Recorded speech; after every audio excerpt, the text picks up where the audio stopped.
രേശേ പിന്നെ എല്ലാരെയും കണ്ണൂരേക്ക് ക്ഷണിക്കപ്പ ഫെബ്രുവരി 5-ന്. ഓക്കെ അനക്ക് ഈ മെസ്സേജ് അയക്കാനൊന്നും എനക്കറിയില്ലായിരിക്കും. പറഞ്ഞാ മതിയല്ലോ. ഏഹ് അതായത് എല്ലാരോടും ഒരു അഭ്യർത്ഥനയാണ്. നമ്മുടെ ഈ ഗ്രൂപ്പിലെ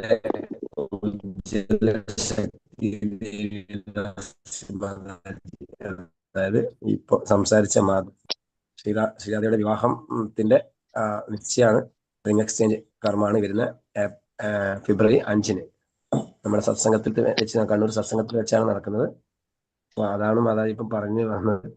അപ്പൊ എല്ലാരെയും ചടങ്ങിലേക്ക് ഫെബ്രുവരി 5 വ്യാഴാഴ്ച നടക്കുന്ന ചടങ്ങിലേക്ക് സ്വാഗതം ചെയ്യുന്നു എന്ന് മാതാജിക്ക് വേണ്ടി പറയാണ്. ഹരേ കൃഷ്ണ. എല്ലാവരും ഹരേ കൃഷ്ണ. ഹരി ബോൾ. ഹരേ കൃഷ്ണ. ഹരേ കൃഷ്ണ. ഹരേ കൃഷ്ണ. പ്രണാം സ്മൃതി. ഹരേ കൃഷ്ണ കൃഷ്ണ മാതാജി. ഹരേ കൃഷ്ണ മാതാജി. ദണ്ഡവത്പ്രണാം. ഹരേ കൃഷ്ണ. ദണ്ഡവത്പ്രണാം. പ്രഭു, ഉജ്ജ്വല മാതാജിയുടെ മകളുടെ നിശ്ചയം എനിക്ക് ആദ്യം കേൾക്കാൻ പറ്റിയില്ല. ഹരേ കൃഷ്ണ മാതാജി. മാതാജിന്റെ മകളുടെ റിംഗ് എക്സ്ചേഞ്ച് ഫെബ്രുവരി 5-ന് ഹരേ കൃഷ്ണ നമ്മളെ കണ്ണൂരിന്ന് നടത്തുന്നത്. അതെല്ലാരും മാതാജി, എനക്ക് ഈ മെസ്സേജ് അയക്കാനൊന്നും അറിയില്ല. മോള് ഇടിയില്ല, മോള് ബാംഗ്ലൂരാ മാതാജി. എനക്കിതൊന്നും അറിയില്ല, മെസ്സേജ് അയക്കാനൊന്നും എനക്കറിയില്ല. ഓക്കെ മാതാജി, അപ്പൊ എല്ലാരെയും അറിയിക്കാണല്ലേ നമ്മളെ ഗ്രൂപ്പിൽ. എല്ലാരും അറിയിക്കാൻ 24 പേരുണ്ട്. അപ്പം അല്ലേ കണ്ണൂർ ഹരേകൃഷ്ണ ടെമ്പിൾ നിന്നാണ്. Okay, Kannur Harekrushna temple. അപ്പൊ കണ്ണൂരുള്ളവർക്കെല്ലാം തീർച്ചയായിട്ടും അറ്റൻഡ് ചെയ്യണം. എല്ലാരും ക്ഷണിച്ചോളൂ മാതാജി. മാതാജി തന്നെ ക്ഷണിച്ചു കൊടുക്കുന്നുണ്ട്. എല്ലാരും ഹരേകൃഷ്ണ ടെമ്പിളിൽ ഫെബ്രുവരി 5-ന് വരണം. മോളെ റിംഗ് എക്സ്ചേഞ്ചിന് പങ്കെടുക്കണം. സമയം പറയൂ. 11-നും 11:30-ക്കും 12-നും മുഹൂർത്തം. ഹരേകൃഷ്ണ മാതാജി. ഹരേ കൃഷ്ണ. ഹരേ കൃഷ്ണ. ഹരേ കൃഷ്ണ. ഹരേ ഹരേ. ഹരേ രാം ഹരേ രാം രാം രാം ഹരേ ഹരേ കൃഷ്ണ. ഓക്കെ മാതാജി, നമ്മളിപ്പോ 8ാമത്തെ ശ്ലോകത്തിലേക്ക് പോവാണ് അല്ലേ? ലൈവ് പോയിട്ടുണ്ടല്ലോ അല്ലേ മാതാജി? ലൈവ് ആയിട്ടുണ്ടല്ലോ. ഓക്കെ, ലൈവ് ആയിട്ടുണ്ട്. ഹരേ കൃഷ്ണ. ഓം നമോ ഭഗവതേ വാസുദേവായ. ഓം അജ്ഞാനതിമിരാന്ധസ്യ ജ്ഞാനാഞ്ജനാശലാകയാ ചക്ഷുരുന്മീലിതം യേന തസ്മൈ ശ്രീഗുരുവേ നമഃ. ശ്രീചൈതന്യമനോഭീഷ്ടം സ്ഥാപിതം യേന ഭൂതലേ സ്വയം രൂപാ ഗദാ മഹ്യം ദദാതി സ്വപദാന്തികം. വന്ദേഹം ശ്രീഗുരു ശ്രീയുതപദകമലം ശ്രീഗുരും വൈഷ്ണവാംശ ശ്രീരൂപം സാഗ്രജാതം സഗണ രഘുനാഥാനിധം ത്വം സജീവം സാദ്വൈതം സാവധൂതം പരിജനസഹിതം കൃഷ്ണ ചൈതന്യദേവം ശ്രീരാധാകൃഷ്ണപാദാൻ സഹഗണ ലളിതാ ശ്രീവിശാഖാന്വിതാംശ.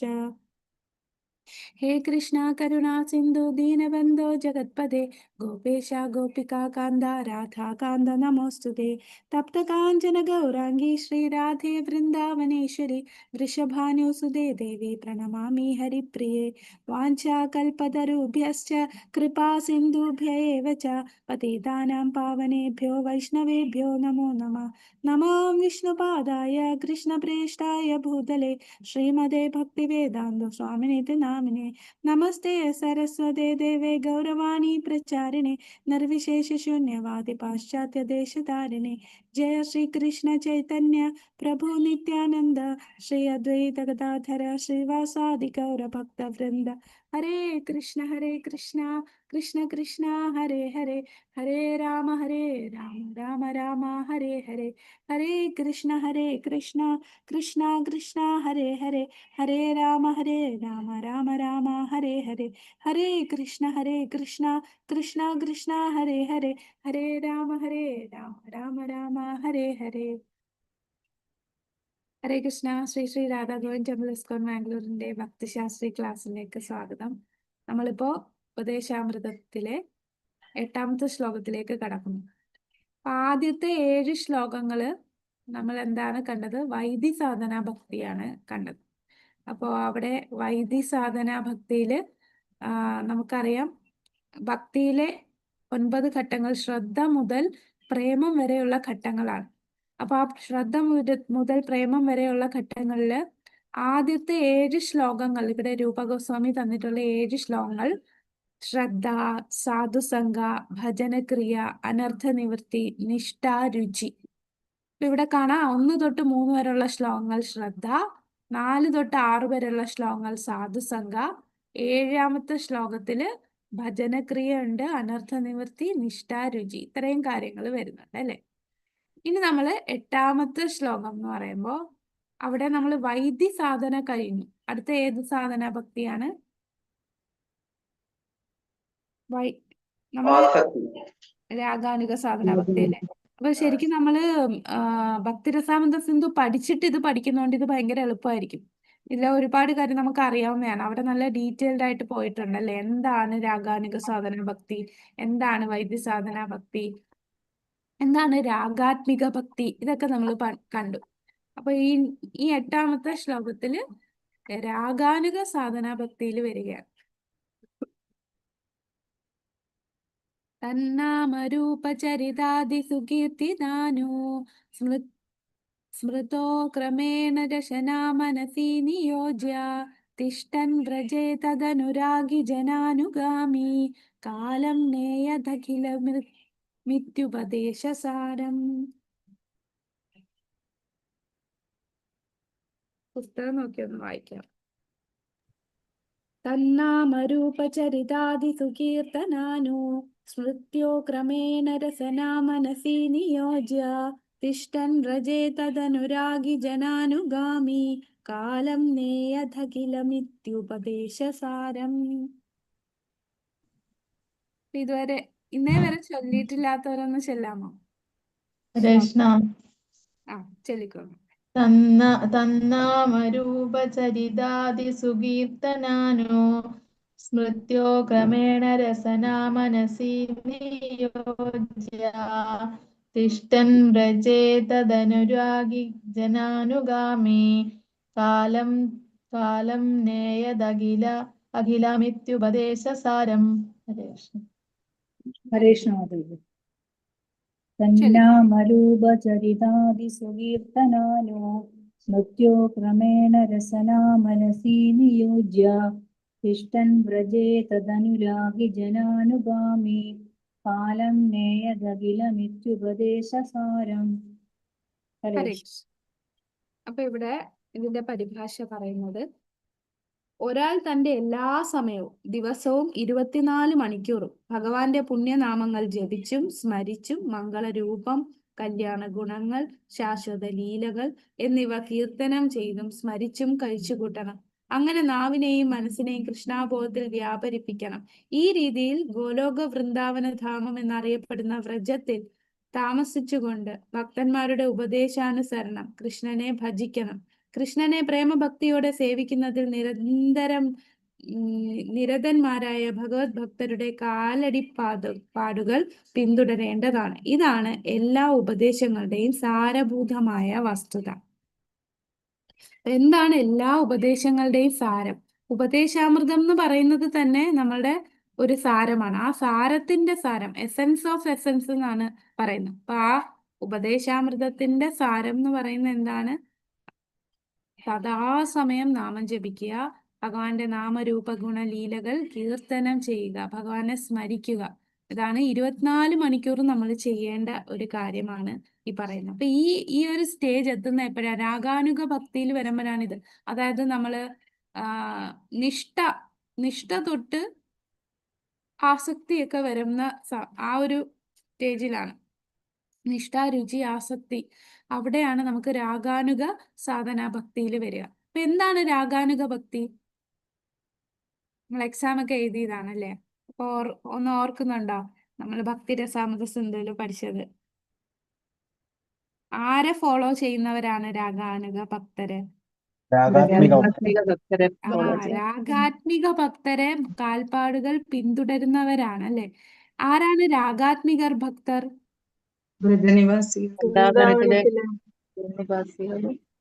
വ്രജനിവാസികൾ. ഭഗവാന്റെ കൃഷ്ണനെ പ്രേമത്തോടെ അവരുടെ അവരുടെ ആത്മാവ് മുഴുവൻ ഭഗവാനാണ്.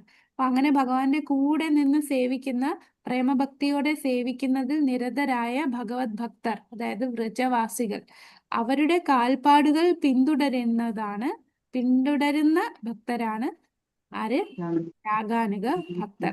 അപ്പം രാഗാനുഗ ഭക്തിയിൽ വരുമ്പോ നമ്മള് സദാസമയം ഭഗവാന്റെ നാമം സ്മരണ, എന്തൊക്കെയാണ് നമ്മൾ സ്മരിക്കുക? ഭഗവാന്റെ നാമ, രൂപം, ഗുണ, ലീല ഇവയൊക്കെ കീർത്തനം ചെയ്യുന്നു, അത് സ്മരിക്കുന്നു, ഭഗവാന്റെ നാമം എപ്പോഴും ജപിക്കുന്നു.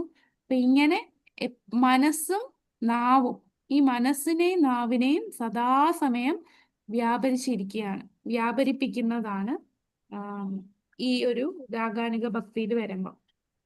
അപ്പൊ അവര് വ്രജത്തിൽ താമസിച്ചുകൊണ്ട് തന്നെ ഭക്തരുടെ ഉപദേശം അനുസരിച്ച് കൃഷ്ണനെ ഭജിക്കുകയാണ്. അപ്പൊ നമ്മള് വൈദ്യസാധന ഭക്തി എന്ന് പറയുമ്പോൾ അവിടെ നമ്മളുടെ അടുത്ത് നമ്മൾ ഫോഴ്സ് ചെയ്താണ്, നമുക്ക് ഇതിലൊന്നും താല്പര്യമില്ല, ഭഗവാന്റെ നാമം ജപിക്കാനൊന്നും ഇഷ്ടം ഉണ്ടായിട്ടല്ല, നമ്മളോട് പറഞ്ഞു ചെയ്യിക്കുന്നതാണ്. ഇത് ചെയ്യണം, നമ്മൾ ആ ഒരു പുഷ് ഉണ്ടെങ്കിൽ മാത്രമേ നമ്മൾ ചെയ്യുന്നുള്ളൂ. പക്ഷേ രാഗാനുഗ ഭക്തി എന്ന് പറയുമ്പോൾ സ്വാഭാവികമായിട്ട് നമുക്ക് അതിനോടൊരു താല്പര്യം തോന്നി നമ്മൾ ചെയ്യുന്നു, അല്ലെ? നമ്മൾ ഉദാഹരണം പറയും, ഒരു അമ്മ കുഞ്ഞിനെ നോക്കുന്നതെന്ന് പറഞ്ഞാൽ അമ്മയെ പഠിപ്പിച്ചു കൊടുക്കുകയല്ല, കുഞ്ഞു കരഞ്ഞാൽ പോയി എടുക്കണം എന്ന് പറഞ്ഞു കൊടുക്കുന്നതല്ല. സ്വാഭാവികമായി കുഞ്ഞു കരഞ്ഞ അമ്മ ഓടിയെത്തും കുഞ്ഞിന്റെ അടുത്ത്. അത് സ്വാഭാവികമായിട്ട് അമ്മയ്ക്ക് കുഞ്ഞിനോടുണ്ടാകുന്ന സ്നേഹം. അതുപോലെ ഭഗവാനോട് സ്വാഭാവികമായിട്ടുണ്ടാകുന്ന സ്നേഹം, ഭഗവാന്റെ അടുത്ത് എന്ന് പറയുമ്പോൾ ഭഗവാന്റെ നാമരൂപ ഗുണ ലീലകളിൽ നമുക്ക് ആകർഷണം വരുന്നു. വൈദ്യസാധന എന്ന് പറയുമ്പോൾ നമ്മളെ ഫോഴ്സ് ചെയ്യുന്നു, അല്ലെ? ആദ്യം നമ്മൾ വാചോ വേഗം, മനസ്സ ക്രോധ വേഗം. അവിടെ പറയുന്നത് ഈ 6 കാര്യങ്ങളില്, ഈ 6 ഇന്ദ്രിയങ്ങളും നമ്മളുടെ വാക്ക്, മനസ്സ്, ക്രോധം, ഉദരം, ഉപസ്ഥ, ഇവയൊന്നും എന്ത് ചെയ്യരുത്, ഇവയൊന്നും അനാവശ്യ കാര്യങ്ങളിൽ ഉപയോഗിക്കരുത് എന്നാണ് ആദ്യത്തെ ശ്ലോകത്തിൽ ശ്രീധര രൂപ ഗോസ്വാമി പറയുന്നത്. ഈ ശ്ലോകത്തിൽ പറയുന്നത് നമ്മളുടെ മനസ്സ്, നമ്മളുടെ നാവ് എല്ലാം എന്തിനു ഉപയോഗിക്കണം, എല്ലാം ഏതിന് വ്യാപരിച്ചിരിക്കണം? ഭഗവാന്റെ കാര്യത്തിലേക്ക് വ്യാപരിച്ചിരിക്കണം, അല്ലെ? അപ്പൊ ഭഗവാന്റെ നാമം, നമ്മളുടെ മനസ്സും, നമ്മൾ നാമം ജപിക്കുമ്പോൾ നമ്മളുടെ നാവും നമ്മളുടെ മനസ്സും നാമത്തിൽ ശ്രദ്ധിക്കുക. പിന്നെ നമ്മൾ ഭഗവാന്റെ രൂപം, ഭഗവാന്റെ ആ രൂപത്തിൽ നമ്മളുടെ മനസ്സും, ഭഗവാന്റെ രൂപം വർണ്ണിക്കാൻ നമ്മളുടെ നാവ് ഉപയോഗിക്കുക. മനസ്സിൽ ഭഗവാന്റെ രൂപത്തെ നമ്മൾ ദർശിക്കുക. പിന്നെ ചരിതം എന്ന് പറയുമ്പോൾ ഭഗവാന്റെ ഗുണങ്ങളാണ്. ഭഗവാന്റെ ഗുണങ്ങളും മനസ്സിൽ നമ്മൾ അതിനെ സ്മരിക്കുക, നാവ് കൊണ്ട് നമ്മൾ ഭഗവാന്റെ ഗുണങ്ങളെ വർണ്ണിക്കുക. പിന്നെ നാമരൂപ ചരിത സംഘ, നാമരൂപ ചരിത സംഘ എന്ന് പറയുമ്പോൾ ഭഗവാനുമായിട്ട് സംഘം ചെയ്തിട്ടുള്ള ഭക്തന്മാരെ കുറിച്ച്, ഭഗവാനുമായിട്ട് സംഘം, അതായത് വ്രജവാസികളെ കുറിച്ച്, ആ വ്രജവാസികളുടെ സാന്നിധ്യത്തിലായിരിക്കണം നമ്മൾ ഈ ഭക്തി ചെയ്യേണ്ടത്. സാന്നിധ്യത്തിൽ എന്ന് പറഞ്ഞാൽ അവരുടെ കാൽപാദം പിന്തുടർന്നുകൊണ്ടാണ് നമ്മൾ രാഗാനുഗ ഭക്തി ചെയ്യേണ്ടത്. അപ്പോൾ നമ്മളുടെ മനസ്സും നമ്മളുടെ നാവും എല്ലാം അവരുടെ നിർദ്ദേശപ്രകാരം പ്രവർത്തിക്കണം. അതാണ് സംഘം. പിന്നെ ലീല, ഭഗവാനെ കൃഷ്ണ കഥകൾ, ഭഗവാന്റെ ലീലകൾ, അല്ലെ? എന്തെല്ലാം ലീലകളാണ് ഭഗവാൻ വ്രജത്തില് അസുരന്മാരെ നിഗ്രഹിച്ചതും ഭക്തന്മാരെ സഹായിക്കുന്നതുമായിട്ടുള്ള ഭഗവാന്റെ ഓരോ ലീലകളില് നമ്മളുടെ നാവിനെയും നമ്മളുടെ മനസ്സിനെയും വ്യാപരിപ്പിക്കണം.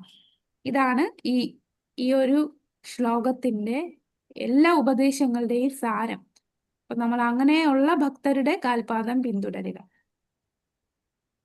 അപ്പൊ ഇതെല്ലാം തുടങ്ങുന്നത് നമ്മള് നാമജപത്തിലാണ്. ഇതെല്ലാം തുടങ്ങുന്നത് തൻ നാമരൂപ. കഴിഞ്ഞ ശ്ലോകം നോക്കിയാല് കഴിഞ്ഞ ശ്ലോകത്തിൽ എന്തായിരുന്നു? അതിന്റെ ആ ഫസ്റ്റ് ലൈനിലും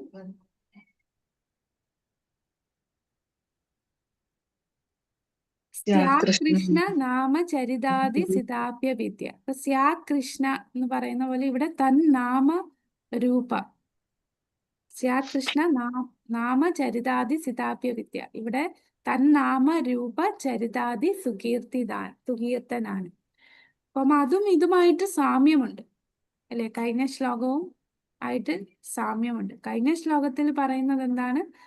ഭഗവാന്റെ നാമം അത്രയും മധുരമുള്ളതാണ് എന്ന് പറയും. നാമം, രൂപം, ഗുണം, ലീല ഇത് മധുരമുള്ളതാണ്. അപ്പൊ ആ മധുരം നമുക്ക് നുകരാൻ സാധിക്കുന്നില്ലായിരുന്നു വൈദ്യ സാധനയില്. രാഗാനുക സാധനയായപ്പോ ആ മധുരം നുകർന്ന് സദാസമയം 24 മണിക്കൂറും അതിൽ തന്നെ മുഴുകിയിരിക്കുകയാണ്. അങ്ങനെ വരുന്ന സ്റ്റേജ് ആകുമ്പോ നമ്മള് ഉയർന്ന സ്റ്റേജ് ആണല്ലേ. നമ്മളെല്ലാരും വൈദ്യ സാധനയിലാണ് ഇപ്പൊ നിൽക്കുന്നത്. അനർത്ഥ നിവൃത്തി സ്റ്റേജ് തന്നെ നമ്മൾ കടക്കാൻ ഒരുപാട് സമയമെടുക്കും. പക്ഷെ അനർത്ഥ നിവൃത്തി കഴിഞ്ഞ് നിഷ്ഠ, രുചി, ആസക്തി, ആ ആസക്തിയിലെത്തുകയാണ് ഈ രാഗാനുക സാധനാഭക്തി. ഇനി നമുക്ക് ഭാവാർത്ഥം ഒന്ന് നോക്കാം. ആദ്യത്തെ പാരഗ്രാഫ് ഒന്ന് വായിക്കാമോ? മനസ്സ് ഒരാൾക്ക്. ഹരേ കൃഷ്ണ. ഭാവാർത്ഥം: മനസ്സ് ഒരാൾക്ക് സുഹൃത്തായി വർത്തിക്കാം, ശത്രുവായി വർത്തിക്കാം. ആകയാൽ അതിന് നമ്മുടെ സുഹൃത്തായി വർത്തിക്കുന്നതിനു വേണ്ടി പരിശീലനം നൽകണം. കൃഷ്ണനെ സംബന്ധിക്കുന്ന പ്രവർത്തനങ്ങളിൽ മനസ്സിനെ എപ്പോഴും നിർത്തുന്നതിനുള്ള പരിശീലനം നൽകുക എന്നതാണ് കൃഷ്ണാബോധ പ്രസ്ഥാനത്തിന്റെ ഏക ലക്ഷ്യം. ഈ ജന്മത്തിലെ മാത്രമല്ല, കഴിഞ്ഞുപോയ എത്രയോ ജന്മങ്ങളിലെയും വാസനകൾ മനസ്സിൽ അടിഞ്ഞു കിടപ്പുണ്ട്. ഈ വാസനകൾ പരസ്പരം ബന്ധപ്പെട്ട് ചിലപ്പോൾ അന്യോന്യ വിരുദ്ധങ്ങളായ ചിത്രങ്ങൾ പ്രദർശിപ്പിക്കും. ഉപാധിബദ്ധനായ ആത്മാവിന് ഇപ്രകാരം മനസ്സിന്റെ പ്രവർത്തനം അപായകാരിയാകാം. മനഃശാസ്ത്ര വിദ്യാർത്ഥികൾക്ക് മനസ്സിന്റെ വിവിധ ഗതിവിഗതികളെ കുറിച്ച് അറിയാമല്ലോ. ഭഗവത്ഗീതയിൽ 8:6 പറഞ്ഞിരിക്കുന്നു: എം വ്യാപിസ്മരൻ ഭാവം ഗജത്യന്തേ കളേബരം തം തമേവൈതി കൗന്ദേയ സദാസദ്ഭാവഭാവിതാഹ. ശരീരം ഉപേക്ഷിക്കുമ്പോൾ ഒരാൾ ഏത് ഭാവത്തെ ഓർമ്മിക്കുന്നുവോ അതിനെ തന്നെ പ്രാപിക്കും, സംശയമില്ല. ഹരേ കൃഷ്ണ. ഹരേ കൃഷ്ണ. ഹരേ കൃഷ്ണ പ്രഭുജി. താങ്ക് യു പ്രഭു. ഹരേ കൃഷ്ണ. അപ്പൊ ആദ്യം തന്നെ ഭാവാർത്ഥത്തിന്റെ പ്രഭാതത്തിൽ തുടങ്ങിയത് മനസ്സിനെ കുറിച്ചാണ് അല്ലെ. മനസ്സെന്ന് പറഞ്ഞാൽ നമ്മൾ ഭഗവത്ഗീതയിൽ കണ്ടു, മനസ്സ് സുഹൃത്തുമാണ്, ശത്രുവാകും. അപ്പോ നമ്മൾ എന്ത് ചെയ്യണം? മനസ്സിനെ സുഹൃത്താക്കാൻ വേണ്ടി പരിശീലിക്കണം, നമ്മൾ ട്രെയിൻ ചെയ്യണം. എന്തെന്ന് പറഞ്ഞാൽ പല ജന്മങ്ങളിലുള്ള വാസനകൾ നമ്മളുടെ ഓരോ ജന്മം എടുക്കുമ്പോഴും ആ വാസന നമ്മുടെ മനസ്സിലേക്ക് കയറുകയാണ്. അപ്പൊ ആ വാസന അനുസരിച്ചായിരിക്കും നമ്മൾ മരണസമയത്ത് മരിക്കാറാകുമ്പോൾ നമ്മൾ ചിന്തിക്കുന്നത്. അപ്പൊ നമ്മൾ എന്ത് ചിന്തിക്കുന്നോ ആ ഭാവത്തിലേക്കായിരിക്കും നമ്മൾ അടുത്ത ജന്മത്തില് ആ ഭാവത്തിലേക്ക് നമ്മൾ പ്രാപിക്കും. അപ്പൊ മനസ്സിൽ നമ്മൾ എന്താണ് ചിന്തിക്കേണ്ടത് അവസാന നിമിഷം? ഭഗവാനെ ചിന്തിക്കണം. അതിനുവേണ്ടി നമ്മൾ ട്രെയിൻ ചെയ്യണം അല്ലേ. അപ്പൊ ആ ഒരു ട്രെയിനിങ് ആണ് നമ്മളിപ്പോ ചെയ്യുന്നത്. വൈദ്യസാധന ചെയ്ത് പിന്നെ സ്വാഭാവികമായിട്ടുള്ള സ്നേഹത്തിലെത്തി അങ്ങനെ രാഗാനുക സാധനയിലെത്തുന്നു. അതുകൊണ്ട് മനസ്സിനെ നിയന്ത്രിക്കുക എന്നുള്ളത് വളരെ വളരെ പ്രധാനമാണ്. അപ്പൊ നമ്മള് മനസ്സിനെ 100% കൃഷ്ണാബോധത്തിൽ കൊണ്ടുവരിക എന്ന് പറഞ്ഞാൽ അത്ര നിസ്സാരമല്ല. വളരെ പ്രയാസമുള്ള കാര്യമാണ് മനസ്സിനെ 100% കൃഷ്ണാബോധപരമായിട്ട് ചിന്തിക്കുക. 24 മണിക്കൂർ നമുക്ക് ചിന്തിക്കാന്ന് പറഞ്ഞാൽ ആ ലെവലിൽ എത്തുന്നത് വളരെ പ്രയാസമുള്ള ഒരു ഘട്ടമാണ്. കാരണം നമ്മളുടെ മിഥ്യാഹങ്കാരം മൊത്തത്തിൽ ഇല്ലാതായാൽ മാത്രമേ നമുക്ക് മനസ്സിൽ പൂർണ്ണമായി കൃഷ്ണാബോധത്തിൽ കുറിച്ച് ചിന്തിക്കാൻ സാധിക്കും. അപ്പോ അങ്ങനെ നമ്മൾ ആ ഒരു സ്റ്റേജിൽ എത്തുമ്പോൾ നമുക്ക് അവസാന നിമിഷം ഭഗവാനെ സ്മരിക്കാൻ സാധിക്കും. നമ്മള് ഭഗവാനെ മറ്റൊന്നിലും ചിന്തിക്കാതെ ഭഗവാൻ കൃഷ്ണനിൽ മാത്രം മനസ്സ് കേന്ദ്രീകരിക്കുക. ഇപ്പൊ ഗോപിമാര് തപസ് ചെയ്യാറുണ്ട്. ഇപ്പൊ ചോദിക്കുക, എന്തിനാ ഗോപിമാര് ഇങ്ങനെ തപസ് ചെയ്യുന്നത്? ഭഗവാനെ മറക്കാനായിട്ട് സാധിക്കുമോ? കാരണം ഒരു നിമിഷം അവർക്ക് ഭഗവാനെ മറക്കാൻ സാധിക്കേയില്ല. ഓരോ നിമിഷവും അവർ എന്ത് പ്രവർത്തികൾ ചെയ്യുമ്പോഴും അവിടെ ഭഗവാനെ മാത്രമേ ചിന്തിക്കുന്നുള്ളൂ. ആ തലത്തിലേക്ക് എത്തുക എന്ന് പറഞ്ഞാൽ ബദ്ധജീവാത്മാവായ നമ്മൾക്ക് വളരെ പ്രയാസമാണ്. കാരണം കോടിക്കണക്കിന് ജന്മം നമ്മൾ ഭഗവാനെ മറന്ന് ജീവിക്കുകയാണ്. അപ്പൊ ആ മറന്ന് ജീവിക്കുന്ന തലത്തിൽ നിന്ന് നമ്മൾ തിരിച്ചെത്തണം. നമ്മളുടെ ശാശ്വതമായിട്ടുള്ള ഭഗവാന്റെ ആയിട്ടുള്ള ബന്ധത്തിലേക്ക് നമുക്ക് എത്തണം. അതിനൊരു ചെറിയ ഉദാഹരണം പറയുന്നത്, നമ്മള് വീണ് കൈ ഒടിഞ്ഞു. കൈ ഒടിയുമ്പോൾ എന്ത് ചെയ്യും? കയ്യിൽ പ്ലാസ്റ്റർ ഇടും. പ്ലാസ്റ്റർ ഇട്ട് കുറേ നാള് നമ്മൾ കയ്യിൽ ഇങ്ങനെ പ്ലാസ്റ്റർ ഇട്ട് ഇരുന്ന് പിന്നെ ഈ പ്ലാസ്റ്റർ ഇളക്കി കഴിഞ്ഞാലും നമ്മുടെ കൈ അങ്ങനെ തന്നെ ഇരിക്കും അല്ലെ, കൈ അനങ്ങത്തില്ല. പിന്നെ നമ്മൾ അത് എക്സസൈസ് ഒക്കെ ചെയ്ത് ട്രെയിൻ ചെയ്താലേ നമ്മളുടെ സ്വാഭാവികമായിട്ടുള്ള മൂവ്മെന്റിലേക്ക് എത്തത്തുള്ളൂ. അതുപോലെയാണ് നമ്മൾ ശരിക്കും ഭഗവാന്റെ അടുത്ത് ഉണ്ടായിരുന്ന ജീവാത്മാക്കളാണ്, പക്ഷെ നമ്മൾ വീണു, ഇവിടെ വീണ് ഇവിടുത്തെ ബന്ധനത്തിൽ ഇട്ടിരിക്കുകയാണ്. അങ്ങനെ കോടിക്കണക്കിന് ജന്മത്തില് ആ വാസനകൾ നമ്മളെ മനസ്സിൽ ഇങ്ങനെ അടിഞ്ഞുകൂടി ഇരിക്കുന്നതുകൊണ്ട് അതിൽ നിന്ന് ആ പ്ലാസ്റ്റർ ഊരി കൈയെ എക്സസൈസ് ചെയ്ത് നോർമൽ ആക്കുന്ന പോലെ നമ്മളിപ്പോ കൃഷ്ണാബോധത്തിൽ വന്ന് നമ്മളെ ഇങ്ങനെ മനസ്സിനെ ട്രെയിൻ ചെയ്ത് നമ്മളുടെ നോർമൽ കണ്ടീഷനിലേക്ക് കൊണ്ടുപോവുകയാണ് ചെയ്യുന്നത്. പക്ഷെ ആ ട്രെയിൻ ചെയ്യുന്നത് കാരണം കോടിക്കണക്കിന് ജന്മം ഇത് ചെയ്ത് വാസനയല്ലേ, അതിനെ മാറ്റി ഇച്ചിരി പ്രയാസമാണ്. ഒരുപാട് നാള് കയ്യിൽ പ്ലാസ്റ്റർ ഇട്ട് ഇങ്ങനെ മടക്കി വെച്ചിരുന്ന് അത് പിന്നെ നോക്കുമ്പോൾ നമുക്ക് നല്ല വേദനയും അത് അനങ്ങാനും ഒക്കെ പ്രയാസമാണ്. അതേപോലാണ് അപ്പൊ വൈദ്യസാധന ചെയ്യുമ്പോൾ നമുക്ക് താല്പര്യം ഇല്ലെങ്കിലും നമുക്ക് കൈ അനക്കാൻ വേദനയാണ്, പക്ഷെ വേദന ഉണ്ടെങ്കിലും നമ്മൾ ആ കൈ അനക്കി വേണം അതിനെ നോർമലാക്കാൻ. അതുപോലെ വൈദ്യസാധനയിൽ നമുക്ക് നാമം ജപിക്കാനൊന്നും താല്പര്യം കാണില്ല, പക്ഷെ നിർബന്ധിച്ച് നമ്മളത് ചെയ്യും. അങ്ങനെ ചെയ്ത് വരുമ്പോഴാണ് നമുക്ക് ഇടയ്ക്ക് വെച്ച് അതിനോടൊരു രുചി തോന്നുന്നതും അങ്ങനെ നമ്മൾ സദാസമയം ഭഗവാനെ ചിന്തിക്കുന്ന തലത്തിലേക്ക് ഉയരാൻ സാധിക്കുന്നത്. അപ്പൊ നമുക്ക് ആ ആഗ്രഹം വേണം, അല്ലെ, എൻ്റെ കൈ പഴയതുപോലെ ആകണം എന്നുള്ള ആ ആഗ്രഹം ആ പേഷ്യന്റിനുള്ളതുപോലെ നമ്മൾ ഓരോ ജീവാത്മാക്കളിലും തീവ്രമായിട്ട് ആഗ്രഹിക്കണം. എനിക്ക് ഇവിടെ അല്ല ഞാൻ ജീവിക്കേണ്ട ഇവിടെ അല്ല, എനിക്ക് തിരിച്ച് എൻ്റെ വീട്ടിൽ പോകണം. ഭഗവാനുമായിട്ടുള്ള ബന്ധം, ശാശ്വതമായിട്ടുള്ള ബന്ധം പുനരുദ്ധീകരിക്കണം, അതിനെ സ്ഥാപിക്കണം. മറന്നുപോയിട്ടുള്ള നേരത്തെ ഉണ്ടായിരുന്ന ആ ബന്ധത്തിലേക്ക് എനിക്ക് തിരിച്ചു പോകണം. ആ ആഗ്രഹം നമുക്ക് തീവ്രമായിട്ടുണ്ടാകണം. ആഗ്രഹം എങ്ങനെ നമുക്ക് തീവ്രമായിട്ടുണ്ടാകും? ആ ആഗ്രഹമുള്ള ഭക്തരുമായിട്ട് സംഘം ചെയ്യുമ്പോഴാണ് നമുക്ക് ആ ഒരു ആഗ്രഹം ഉണ്ടാവുക. പക്ഷെ നമ്മൾ കൂടുതലും ഇപ്പം നമ്മളുടെ ഇസ്കോൺ സൊസൈറ്റിയിൽ കാണുന്നത് ഒരു 90% ഭക്തരും ചെയ്യുന്നതെന്ന് പറഞ്ഞാൽ കർമ്മമിശ്ര ഭക്തിയാണ് ചെയ്യുന്നത്. കുറച്ചൊക്കെ ഭക്തി ചെയ്യും, കൂടുതൽ സമയം നമ്മൾ ബാക്കിയുള്ള കർമ്മങ്ങളാണ് ചെയ്യുന്നത്. നമ്മൾ സീരിയസ് ആകുന്നില്ല. അതൊരു വലിയ കൺസേൺ ആണ് അല്ലെ. വളരെ കുറച്ച് പെർസെൻറ്റേജ് ഭക്തന്മാർ മാത്രമേ തീവ്രമായിട്ട് സീരിയസ് ആയിട്ട് ഭക്തി ചെയ്യുന്നുള്ളൂ. ബാക്കിയെല്ലാം നമ്മളുടെ സുഖ സൗകര്യങ്ങൾക്ക് വിട്ട് നമ്മൾ അങ്ങോട്ട് പോവില്ല. അതിനെ സേഫ് ആക്കിയിട്ടേ നമ്മൾ എല്ലാ ഭക്തിയും ചെയ്യത്തുള്ളൂ. അപ്പൊ അങ്ങനെ നിന്നാൽ ഒരുപാട് ജന്മങ്ങൾ ഇങ്ങനെ തന്നെ നമ്മൾ നിന്നു പോകും. നമ്മൾ തീവ്രമായിട്ട് ആഗ്രഹിക്കണം, എനിക്ക് ഈ ഭൗതിക ലോകത്ത് നിൽക്കണ്ട, ഇത് ദുഃഖാലയമാണ്, അശാശ്വതമാണ്, ഇവിടെ ഒരു സുഖവും എനിക്ക് കിട്ടില്ല എന്നുള്ള ആഗ്രഹം നമുക്ക് വളർത്തണം. നമ്മളത് മനസ്സിലാക്കണം. നമ്മൾ പല രീതിയിലും ഇവിടെ സുഖം കണ്ടെത്താൻ ശ്രമിക്കും. ഭക്തി ചെയ്യുമ്പോൾ ആദ്യം തുടക്കക്കാർക്ക് ഭക്തി എന്ന് പറയുമ്പോൾ അവരുടെ അടുത്ത് പറയും എന്താ, chant and be happy, chant, sing, dance എന്നൊക്കെ പറയും.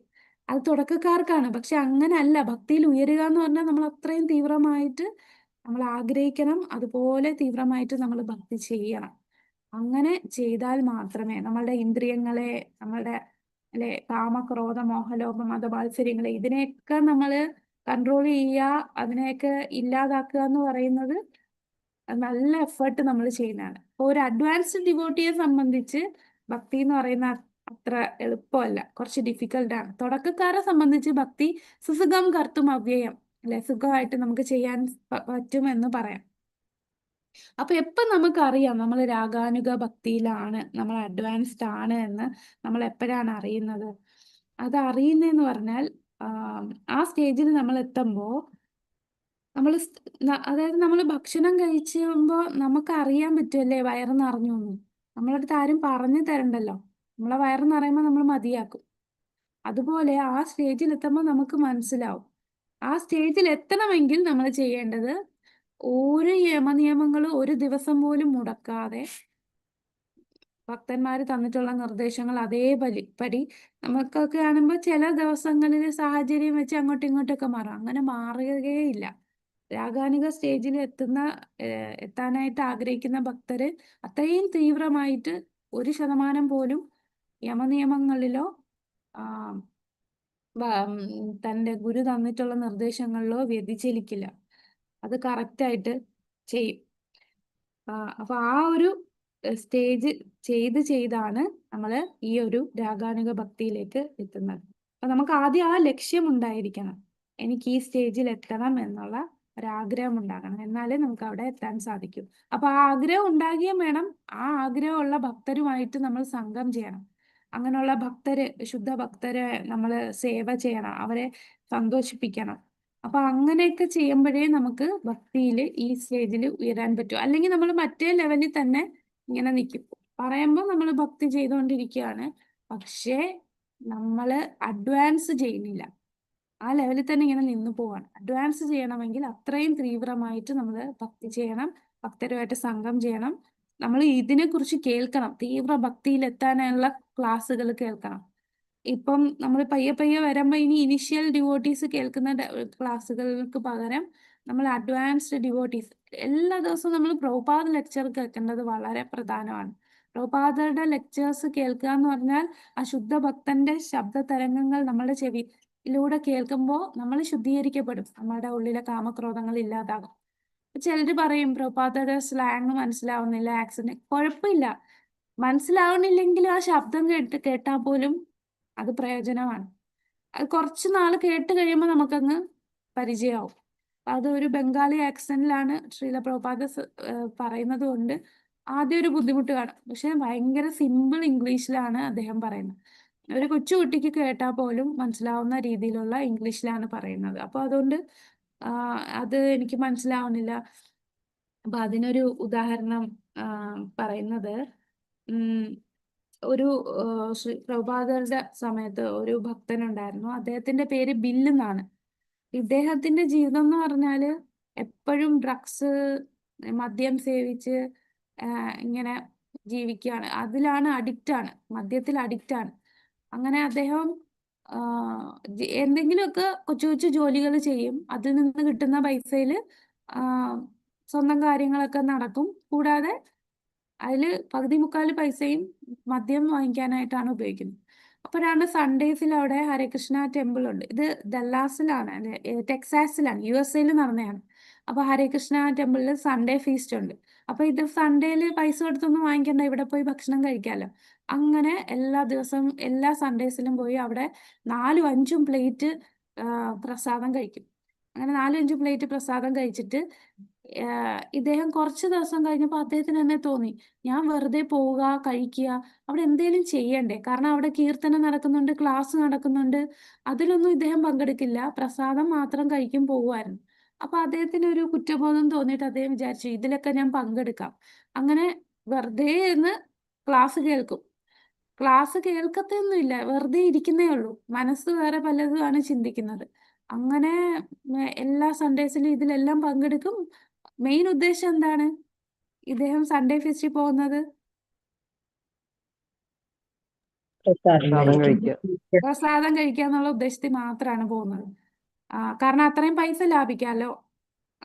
സൺഡേയിലും ഇനി പൈസ കൊടുത്ത് ഭക്ഷണം വാങ്ങിക്കുന്നതിന് പകരം ഇവിടെ പോകുമ്പോഴത്തേക്കും ഫ്രീ ആയിട്ട് കിട്ടുമല്ലോ, ഭക്ഷണം കിട്ടുമല്ലോ, ആ ഉദ്ദേശത്തിലാണ്.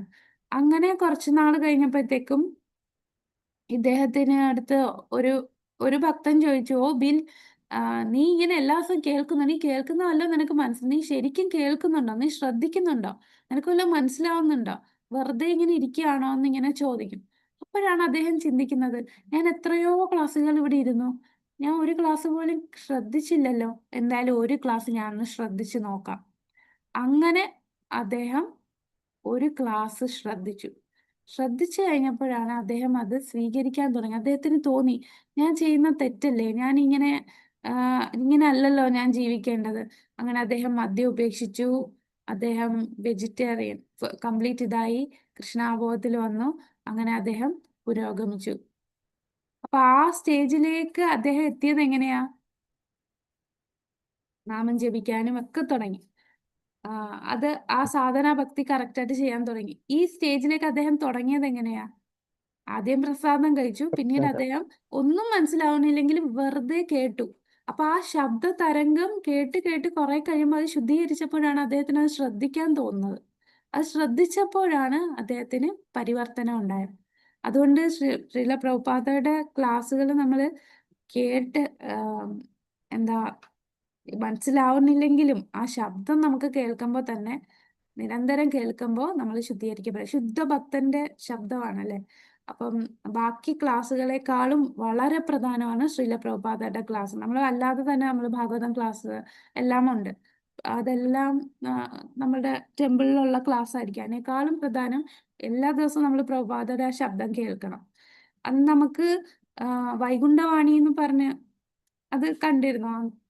നമ്മുടെ ട്രിവാൻഡ്രത്ത് ഒരു മാതാജി അവിടെ കൊടുക്കുന്നുണ്ടായിരുന്നു വൈകുണ്ഠവാണി.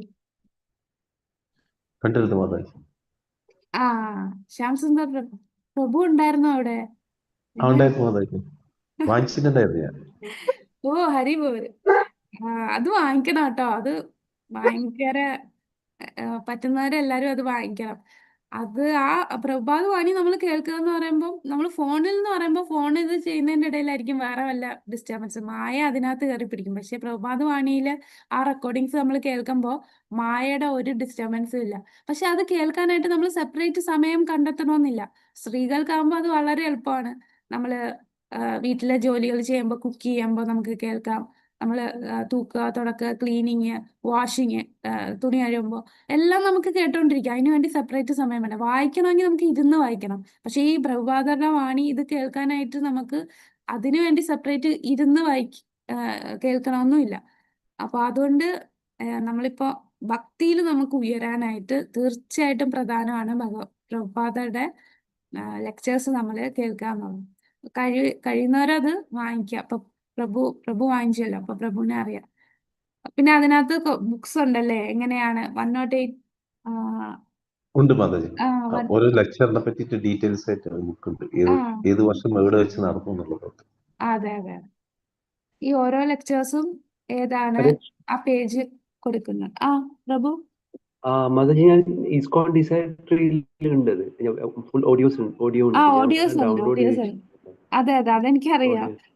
ഇതാവുമ്പോ നമുക്ക് മറ്റേ ഈ ഫോണ് ഇതാവുമ്പോ ഭയങ്കര ഡിസ്ട്രാക്ഷൻ അല്ല. അതിനേക്കാളും ഫോണ്, ലാപ്ടോപ്പ് അതിനേക്കാളും നമുക്ക് മായ അറ്റാക്ക് ചെയ്യാത്ത ഒരു സാധനമാണ്. മറ്റേ ഫോണിന്റെ ഇടയിൽ ചിലപ്പോ ഇത് ഉപയോഗിക്കുന്നതിന്റെ ചിലപ്പോ കോള് അങ്ങനെ അല്ലെങ്കിൽ പരസ്യം വരും എന്തെങ്കിലും ചെയ്യുമ്പോ. അങ്ങനെയൊക്കെ അത് ഡിസ്ട്രാക്ഷൻ ഒഴിവാക്കാൻ ഇതാണ് നല്ലതെന്ന് പറയുന്നത്. അപ്പൊ നമുക്ക് ഓഡിയോ ഫയൽസ് ഞാൻ ഡൗൺലോഡ് ചെയ്തു. വണ്ണിന്റെ ഗ്രൂപ്പിൽ ഷെയർ ചെയ്യാം കുറച്ച്. ഓക്കെ. ഓഡിയോ ഫയൽസ് MP3 ഫോർമാറ്റിൽ ഫോണിൽ നമുക്ക് പ്ലേ ഫയൽസ് അല്ലേ? അത് നല്ലതായിരിക്കും. കുറേ ഉണ്ട്. ഹരേ കൃഷ്ണ. പിന്നെ അപ്പൊ ഇവിടെ നമുക്ക് അടുത്ത 87ാമത്തെ പേജിൽ പറയുന്ന മരണകാലത്ത് ജീവാത്മാവിന്റെ മനസ്സും ബുദ്ധിയും ചേർന്ന് അടുത്ത ജന്മത്തിലേക്ക് വേണ്ടി ഒരു സൂക്ഷ്മ ശരീരം നിർമ്മിക്കും. ഹൃദ്യമല്ലാത്ത ഏതെങ്കിലും വിഷയമാണ് ആ സമയത്ത് മനസ്സ് ചിന്തിക്കുന്നതെങ്കിൽ എന്തായിരിക്കും? അതനുസരിച്ചുള്ള ജന്മമായിരിക്കും എടുക്കുക. എന്നാൽ മരണകാലത്ത് കൃഷ്ണനെ ഓർമ്മിക്കുവാൻ കഴിഞ്ഞാൽ ഗോലോക വൃന്ദാവനം എന്ന ദിവ്യ ലോകത്തിലേക്ക് പോകാം. വളരെ സൂക്ഷ്മമാണ് ഈ അവസ്ഥാന്തര പ്രാപ്തി. ആകയാൽ മരണസമയത്ത് കൃഷ്ണനെ അല്ലാതെ മറ്റൊന്നിനെയും സ്മരിക്കാതിരിക്കുവാൻ പാകത്തിൽ മനസ്സിന് പരിശീലനം നൽകണമെന്നാണ് ശ്രീല രൂപ ഗോസ്വാമിയുടെ ഉപദേശം. അതുപോലെ കൃഷ്ണനാമം ജപിക്കുവാനും കൃഷ്ണപ്രസാദം അനുഭവിക്കുവാനും മാത്രമായിട്ട് നാവിനെ പരിശീലിപ്പിക്കണം. അപ്പൊ മനസ്സ് എങ്ങനെ പരിശീലിപ്പിക്കേണ്ടത്? ഭഗവാനെ മാത്രം സ്മരിക്കുക. ഭഗവാന്റെ നാമരൂപ ഗുണലീലകൾ സ്മരിക്കാനായിട്ട് നമ്മൾ പരിശീലിപ്പിക്കണം. പിന്നെ നമ്മളുടെ നാവ് ഭഗവാന്റെ നാമം ജപിക്കാനും കൃഷ്ണപ്രസാദം കഴിക്കാനും. തിഷ്ടൻ വ്രജ എന്ന് പറയുന്നുണ്ട്. എന്ന് പറഞ്ഞാൽ എന്താണ്? വൃന്ദാവനത്തിലെ അഥവാ വ്രജഭൂമിയിലെ ഏതെങ്കിലും ഒരു ഭാഗത്ത് താമസിക്കണം എന്നാണ് പറയുന്നത്. 84 ക്രോശങ്ങളോളം വിസ്താരമുള്ള പ്രദേശമാണ് വ്രജഭൂമി അഥവാ വൃന്ദാവനം. 2 ചതുരശ്ര നാഴികയാണ് ഒരു ക്രോശം. ഒരാൾ വൃന്ദാവനത്തെ വാസസ്ഥാനമാക്കിയാൽ അവിടെയുള്ള ഉന്നതനായ ഏതെങ്കിലും ഒരു ഭക്തനെ സമാശ്രയിക്കണം. അങ്ങനെ അയാൾ എപ്പോഴും കൃഷ്ണലീലകളെ ചിന്തിച്ചു കൊണ്ടിരിക്കണം. അപ്പൊ വൃന്ദാവനത്തിൽ പോയി താമസിക്കുക എന്ന് പറഞ്ഞാൽ അത് നമ്മളുടെ സ്വന്തം ഇഷ്ടപ്രകാരം ഒരിക്കലും പോകരുത്. നമ്മളെപ്പോഴും നമ്മളുടെ ഗുരുവിന്റെ അനുമതിയോട് കൂടിയേ പോകാവൂ. നമ്മൾ അതിനുള്ള യോഗ്യതയിൽ എത്തിയോ ഇല്ലയോ എന്ന് ഗുരു നമ്മൾ പറയും. ഗുരു നമ്മളടുത്ത് നീ ആ യോഗ്യനെ, കാരണം വൃന്ദാവനത്തിൽ നമ്മൾ വെറുതെ എടുത്ത് ചാടിപ്പോയി താമസിച്ച എന്താ പ്രശ്നം? അപരാധങ്ങൾ ചെയ്യാൻ സാധ്യത കൂടുതലാണ്. ദാമ അപരാധം ചെയ്യും അല്ലേ? അപ്പൊ അവിടെ ചെയ്യുന്ന അപരാധം എന്ന് പറയുമ്പോൾ നമ്മൾ പിന്നെ അടുത്ത ജന്മം അവിടുത്തെ ഒരു കുരങ്ങനായിട്ട് ജനിക്കേണ്ടി വരും. ആ ജന്മം നമ്മള് എന്താ ലക്ഷ്യത്തിലേക്ക് എത്തില്ല. അതുകൊണ്ടാണ് നമ്മൾ യോഗ്യത എത്തിയിട്ട് നമ്മൾ അവിടെ പോവുക. അവിടെ പോയി താമസിക്കുകയാണെങ്കിൽ തന്നെ എങ്ങനെയായിരിക്കണം? ഒറ്റയ്ക്കല്ല താമസിക്കേണ്ടത്, ഒരു ഭക്തനെ സമാശ്രയിക്കണം. ഉന്നതനായ ഏതെങ്കിലും ഒരു ഭക്തനെ സമാശ്രയിക്കണം. അപ്പൊ രാഗാനുഗ ഭക്തി എന്ന് പറയുമ്പോൾ രാഗാത്മിക ഭക്തരുടെ പാത പിന്തുടരുകയാണ്. ഉന്നത ഭക്തരുടെ നിർദ്ദേശപ്രകാരം വേണം നമ്മൾ അങ്ങനെ താമസിക്കാൻ. അങ്ങനെയായാൽ എപ്പോഴും കൃഷ്ണലീലകളെ ചിന്തിച്ചു കൊണ്ടിരിക്കും. ഭക്തി രസാമൃത സിന്ധു എന്ന ഗ്രന്ഥത്തിൽ ശ്രീല രൂപ ഗോസ്വാമി പറയുന്നത് എന്താണ്? കൃഷ്ണ സ്മരൻ ജനം ജാസ്യ പ്രേഷ്ടം നിജ സമീഹിതം തത്തത് കഥാരഥശ്ചാസൗ കുര്യാത് വാസം വ്രജേ സുതം. ഭക്തൻ പരമോത്കൃഷ്ടമായ വ്രജഭൂമിയിൽ സദാ താമസിക്കുകയും ശ്രീകൃഷ്ണനെയും അദ്ദേഹത്തിന്റെ പ്രിയപ്പെട്ട കൂട്ടുകാരെയും സ്മരിക്കുകയും വേണം. അത്തരം കൂട്ടുകാരുടെ കാലടികളെ പിന്തുടരണം. അവരുടെ ശാശ്വത മാർഗനിർദ്ദേശം അനുസരിച്ചും പരമപുരുഷോത്തമനെ പ്രേമഭക്തിയോടെ സേവിക്കുന്നതിനുള്ള തീവ്രമായ അഭിലാഷം അയാൾക്ക് വളർത്തിയെടുക്കാം. അടുത്ത ശ്ലോകമാണ് സേവാസാധന രൂപേണ എന്ന ശ്ലോകം. സേവാസാധക പുരൂപേണ സിദ്ധരൂപേണ ഛാത്രഹി തദ്ഭാവലിപ്സുന ഭാര്യ വ്രജ ലോകാനുസാരത. വ്രജധാമത്തിന്റെ അതീന്ദ്രിയ മണ്ഡലത്തിൽ ഒരാൾ പരമാത്മാവായ ശ്രീകൃഷ്ണനെ അവിടുത്തെ സഹകാരികളുടേതിന് സമാനമായ വികാരത്തോടെ സേവിക്കുകയും കൃഷ്ണന്റെ ഒരു പ്രത്യേക സഹകാരിയുടെ നേരിട്ടുള്ള മാർഗനിർദ്ദേശത്തിൽ കീഴിലാവുകയും വേണം. അവന്റെ കാൽപ്പാടുകൾ ഈ രീതി സാധന ബന്ധന ഘട്ടത്തിലായിരിക്കുമ്പോൾ നടപ്പിലാക്കുന്ന ആത്മീയ ആചാരങ്ങൾ സദ്യ ദൈവ സാക്ഷാത്കാരത്തിന്റെ ഘട്ടത്തിൽ ഒരു സിദ്ധ പുരുഷനോ ആത്മീയമായി പരിപൂർണമായ ആത്മാവോ ആയിരിക്കുമ്പോൾ ബാധകമാണ്. അപ്പൊ ഇതെന്താണ് പറഞ്ഞെന്ന് നമുക്ക് ഇനി പറയുമ്പോൾ മനസ്സിലാവും. നമുക്ക് സാധക രൂപമുണ്ട്, സിദ്ധരൂപമുണ്ട്. സാധക രൂപം എന്ന് പറയുമ്പോൾ നമുക്ക് ബെസ്റ്റ് എക്സാമ്പിൾ രൂപഗോസ്വാമി എടുക്കാം. രൂപഗോസ്വാമിയുടെ സാധക രൂപം എന്ന് പറഞ്ഞാൽ എന്താണ്? ഗോസ്വാമിയുടെ രൂപമാണല്ലേ.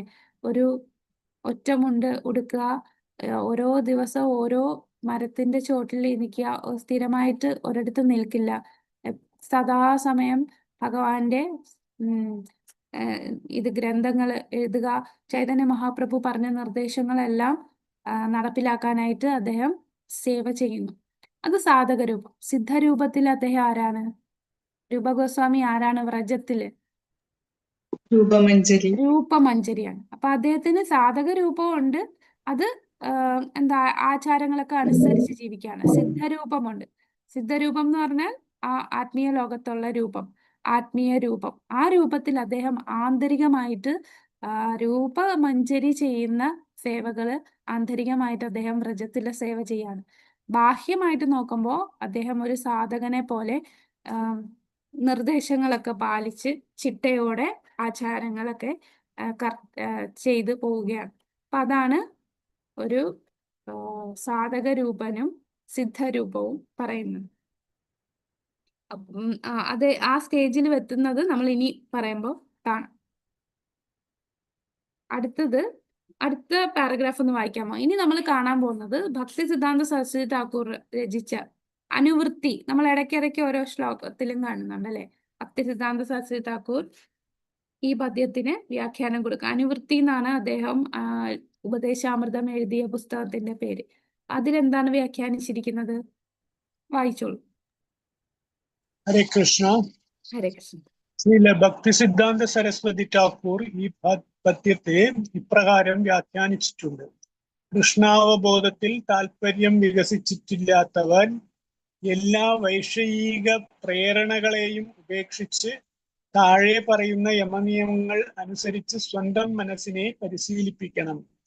കൃഷ്ണന്റെ നാമം ജപിച്ചും സ്മരിച്ചും രൂപ ഗുണലീലാദികൾ സ്മരിച്ചും കീർത്തിച്ചുമാണ് മനോനിയന്ത്രണം കൈവരുത്തേണ്ടത്. അങ്ങനെ ഈ ദ്രൂസ കാര്യങ്ങളിൽ അഭിരുചി വളരുമ്പോൾ അവൻ വൃന്ദാവനത്തിൽ താമസിച്ച് കൃഷ്ണന്റെ നാമരൂപ ഗുണലീലകൾ സിദ്ധനായ ഒരു ഭക്തന്റെ സംരക്ഷണത്തിലും നിയന്ത്രണത്തിലും ഭഗവാനെ സ്മരിച്ചും കീർത്തിച്ചും സമയം മുഴുവൻ ചെലവഴിക്കണം. ഭക്തിയുത സേവനത്തെക്കുറിച്ചുള്ള സർവോപദേശങ്ങളുടെയും സാരം ആണ് ഇത്. ഹരേ കൃഷ്ണ. ഹരേ കൃഷ്ണ. അപ്പോ നമ്മൾ അഡ്വാൻസ് ആദ്യം നമ്മൾ എന്താണ് നാമം ജപിക്കുക, പിന്നെ രൂപഗുണ ലീലകളൊക്കെ സ്മരിച്ച് പയ്യെ പയ്യെ നമ്മൾ യോഗ്യതയിൽ എത്തുമ്പോൾ നമുക്ക് ഇതിൽ അഭിരുചി വരുമ്പോൾ എന്ത് ചെയ്യാം, വൃന്ദാവനത്തിൽ താമസിച്ച് ഭഗവാന്റെ നാമരൂപ ഗുണലീലകൾ എങ്ങനെയാണ് ഒരു അഡ്വാൻസ്ഡ് ഡിവോട്ടിയുടെ അല്ലെ, ഉന്നതനായ ഒരു ഭക്തന്റെ, സിദ്ധനായ ഒരു ഭക്തന്റെ സംരക്ഷണത്തിലും നിയന്ത്രണത്തിലും ഭഗവാനെ സ്മരിച്ച് കീർത്തിച്ചും സമയം മുഴുവൻ ചിലവാക്കണം. അപ്പൊ അങ്ങനെയാണ് നമ്മൾ ഭക്തി ചെയ്യേണ്ടത്. അത് നമ്മൾ സ്വന്തമായിട്ട് നമ്മളുടെ ഊഹാപോഹത്തിന് ചെയ്യുന്നതല്ല ഭക്തി. ഇനി നമ്മൾ പറയുന്നത് പുരോഗമനപരമായ കൃഷ്ണസ്മരണയുടെ 5 ഘട്ടങ്ങളാണ് നമ്മൾ കാണാൻ പോകുന്നത്. അപ്പൊ ആ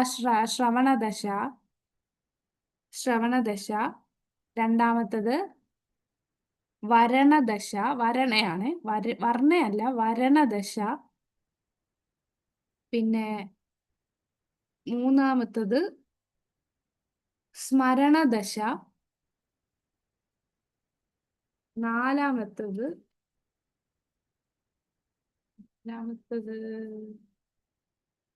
അനുസ്മൃതി സമാധി, അത് അതിനകത്തുണ്ട്. നാലാമത്തേന്ന് പറയുന്നത് അപാൻ ദശ, സമ്പത്തി ദശ. ഇങ്ങനെയാണ് 5 ദശകൾ. ഓക്കെ, അപ്പൊ ഇതിനകത്ത് എല്ലാം എക്സ്പ്ലെയിൻ ചെയ്തിട്ടില്ല ബുക്കില്, അതുകൊണ്ട് ഒന്ന് എഴുതിക്കോളൂ. നമ്മള് സ്മരണയുടെ പുരോഗമന ഘട്ടങ്ങളാണ്. ഭഗവാന്റെ സ്മരിക്കുന്നതിൽ എങ്ങനെയാണ് നമുക്ക് പുരോഗമനം വരുന്നതാണ് ഈ പറയുന്നത്. ഓക്കെ, ആദ്യത്തേതാണ് ശ്രവണദശ, രണ്ടാമത്തത് വരണദശ, മൂന്നാമത്തത് സ്മരണദശ, നാലാമത്തത് അപൻദശ, അഞ്ചാമത്തത് സമ്പത്തി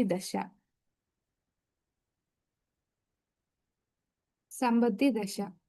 ഓക്കെ, അപ്പൊ നമുക്ക് ഓരോന്നും എന്താന്ന് നോക്കാം. ശ്രവണദശ എന്ന് പറയുമ്പോൾ നമ്മുടെ നിയോഫൈറ്റ് ഡിവോട്ടീസ്, അതായത് കനിഷ്ഠാധികാരികൾ, നവോത്ഥാന ഘട്ടത്തില് ഒരാൾ എപ്പോഴും ചെയ്യുന്നത്. അപ്പോൾ കനിഷ്ഠാധികാരികൾ എന്ത് ചെയ്യണം?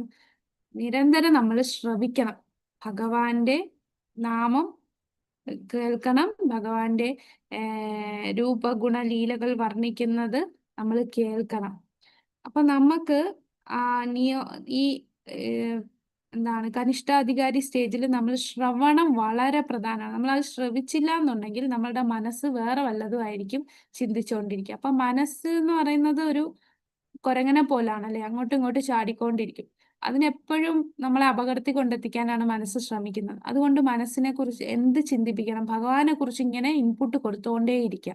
എപ്പോഴൊക്കെ ഫ്രീ ടൈം കിട്ടുന്നോ നമ്മൾ എന്ത് ചെയ്യും? നാമം ജപിക്കാൻ പറയും. അപ്പൊ നാമം ജപിക്കുമ്പോൾ നമ്മളെ മനസ്സും അതിലേക്ക് കൊണ്ടുവരുത്തണം. കൂടാതെ നമുക്ക് ലെക്ചേഴ്സ് കേൾക്കാം, അങ്ങനെ കൂടുതൽ കേൾക്കുക.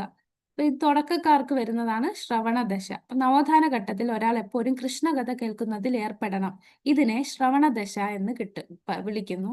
ഇതാണ് ശ്രവണഘട്ടം. നമ്മൾ ശ്രവിച്ചില്ല എന്നുണ്ടെങ്കിൽ നമ്മളുടെ മനസ്സിനെ ആയിരിക്കും നമ്മൾ കേൾക്കുക. മനസ്സെന്ന് പറയുന്നത് അഴുക്കാണ്, നമ്മളുടെ മനസ്സ് അല്ലേ? നമ്മളുടെ ആ മനസ്സ് എത്ര ജന്മങ്ങൾ എടുത്ത അഴുക്കുകൾ ഇങ്ങനെ അടിഞ്ഞുകൂടിയിരിക്കുകയാണ്. അപ്പൊ ആ മനസ്സിനെ നമ്മൾ കേൾക്കരുത്. ആ മനസ്സിനെ ക്ലീൻ ചെയ്യാനായിട്ട്, ആ അഴുക്ക് ആയിട്ടുള്ള മനസ്സിനെ മാറ്റാനായിട്ടാണ് നമ്മൾ ഭഗവാന്റെ കാര്യങ്ങൾ കേൾക്കുന്നത്. അങ്ങനെ കേൾക്കുമ്പോൾ മനസ്സ് അത് കേട്ട് ശുദ്ധീകരിക്കപ്പെടും.